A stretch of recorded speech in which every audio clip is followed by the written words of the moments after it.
So in terms of return to play, there's quite a lot of debate at the moment. A lot of surgeons are opening their hearts and saying that only 50% of their patients get back to their pre-injury level of activity. So for example, general population who have a skiing injury, only 50% get back. And it's often thought to be a disappointment or a bad result. But I would suggest actually it represents something different. We're dealing with very intelligent people who actually decide to do risk-benefit analysis, and they just don't fancy breaking their ACL again, and they decide that they'd rather avoid the activity that caused it. And so in terms of our outcome measurements, we say, oh, their activity's dropped. But I'd say perhaps it's a win-win because they get a lovely stable knee, which will protect them long term, and they don't do the dangerous thing. On the other hand, my elite athletes remarkably have a very, very high return to play. And amongst the 232 footballers I studied when I was sat down in lockdown not working, believe it or not, under 25s, over 98% got back to play, and 90% at the same level. Over 25s was about 90%. So you'd think that's paradoxical, but the reality is they have to get back and want to get back, and they're prepared to take the risk of a repeat rupture.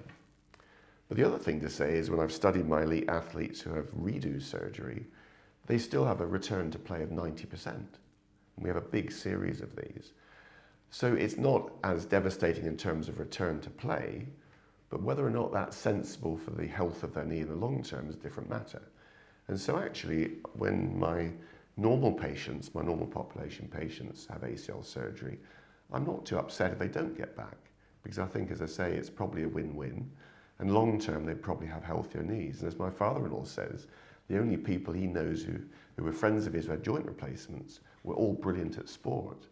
And I know sport's a good thing, and I know we need to encourage people to keep fit, but I can tell you there's a price for sport, and that is osteoarthritis long term. And we are seeing young men and women playing elite level sport now that the UK has learned to play sport properly. In my lifetime, as a kid, we never won a medal at the Olympics. We just weren't competitive. We never beat the Australians or New Zealanders at rugby.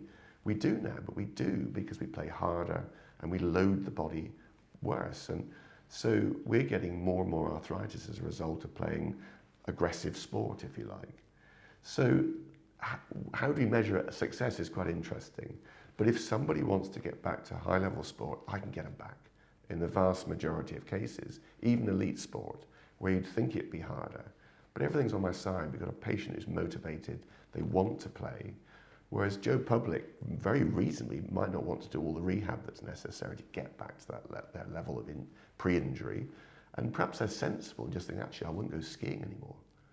And so there's a real balance to how we measure success.